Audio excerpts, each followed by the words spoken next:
আসসালামু আলাইকুম ওয়া রাহমাতুল্লাহ। আশা করি সকলেই ভালো আছেন। আলহামদুলিল্লাহ আমি ভালো আছি। আমি আজকে আবারও আপনাদের সামনে হাজির হয়েছি। আমি মোহাম্মদ জাকারিয়া, সিনিয়র সাংবাদিক। বর্তমান দেশের যে ক্রান্তিকাল অবস্থা, এই অবস্থা থেকে উত্তরণের জন্য আমি দুই চারটি কথা বলব। দেখুন, আজকে বাংলাদেশ বিগত 7 মাসে যে ডেভেলপমেন্ট হয়েছে, ডক্টর ইউনূস যা করতে পেরেছেন, এক নম্বরে বলব যে ব্যাংকের যে ডলার রিজার্ভ পতন হয়েছিল সেটা রিকভার হয়ে গেছে ইনশাআল্লাহ। বর্তমান যে ডক্টর ইউনূস চীন সফরে আছেন, চীন সফর থেকে আমরা কি পেলাম না সেটা পরের বিষয়।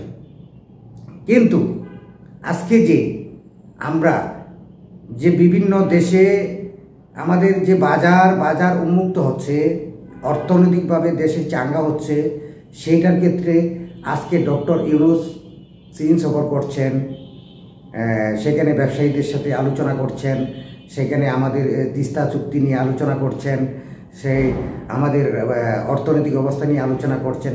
এটা একটা পজিটিভ দিক। আমরা অনেক দল চাচ্ছি যে তাড়াতাড়ি নির্বাচন দেন। আজকে দেখেন বিএনপি তারা নির্বাচন চাচ্ছে, জামাত নির্বাচন না চাইলে চুপ থাকছে। তাহলে সংস্কারের কথা কিন্তু কেউ কথা বলছে না। আজকে দেখেন এই যে 12-14 বছর বা 53 বছরের যে আমাদের অর্থনীতি, আমাদের যে রাজনৈতিক পরিস্থিতি, রাজনৈতিক সংস্কার দরকার, দেশের দুর্নীতিবাদদের সংস্কার দরকার, বাংলাদেশ সামনের দিকে আগাতে হলে কি কি প্রয়োজন সেগুলো কিন্তু সংস্কার দরকার। সেই সংস্কার যদি না করা যায় তাহলে কিন্তু নির্বাচন দিয়ে কোনো লাভ নাই। যেই লাউ সেই কটু। কথা হচ্ছে সামনে নির্বাচন, সংস্কার আগে, সংস্কার পরে নির্বাচন। আমরা তো বিগত দিনে সব দলের সরকারকে দেখেছি, জাতীয় পার্টি দেখেছি, আওয়ামী লীগ দেখেছি, বিএনপি দেখেছি। এখন ডক্টর ইউনূস দেশের দায়িত্ব নিয়েছেন। দেখি আমরা তাকে 2-4-5টা বছর দেখি উনি কি করেন, দেশের জন্য কি করতে পারেন, কি আমরা পাই, তখন ওনাকে নিয়ে সমালোচনা করা যাবে। কিন্তু তাকে সময় দেওয়া প্রয়োজন। আজকে দেখে বাংলাদেশের ইতিহাসে কোনো পরাশক্তি দেশ নিজস্ব বিমান পাঠিয়ে যে একটা দেশের সরকারকে সেই দেশে নিয়ে সংবর্ধনা দেওয়া, লাল গালিচা সংবর্ধনা দেওয়া হয়েছে কিনা আমার জানা নাই। কিন্তু দেখেন, আমরা কিন্তু প্রত্যেকটা মানুষই, একজন যদি উঠতে চায় আমরা পিছনে টাইনা ধরি তাকে যাতে না উঠতে পারে। কিন্তু এটা চিন্তা করি না, সে যদি ডেভেলপ হয় তাহলে তার মাধ্যমে আরও 10 জন ডেভেলপমেন্ট হবে। তা আমরা এই কুৎসা রটনা না করে, যে যাই বলি না কেন, পৃথিবীর ইতিহাসে স্বৈরাচার গভর্নমেন্ট আবার ব্যাক করেছে এই ধরনের কোনো রেকর্ড নাই। দেখেন সাদ্দাম হোসেন পতন হয়েছে, ব্যাক করতে পারে নাই। এরকম পৃথিবীর অনেক নজির আছে। কিন্তু বাংলাদেশ স্বৈরাচার এরশাদের পতন হয়েছে কিন্তু আর ব্যাক করতে পারে নাই।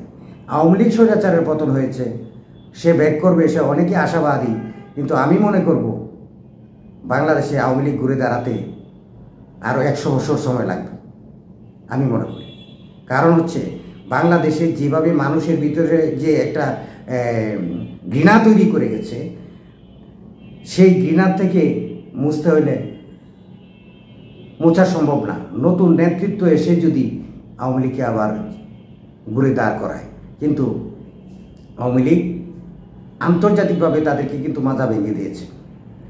ভবিষ্যতে বিচার হবে আন্তর্জাতিক আদালতে, শেখ হাসিনার বিচার হবে আন্তর্জাতিক আদালতে, তার সহযোগীদের বিচার হবে আন্তর্জাতিক আদালতে, এই দুর্নীতির বিচার হবে, পাচারের বিচার হবে, বিডিআর হত্যাকাণ্ডের বিচার হবে, শাপলা চত্বরে যে হত্যাকাণ্ড সেটার বিচার হবে,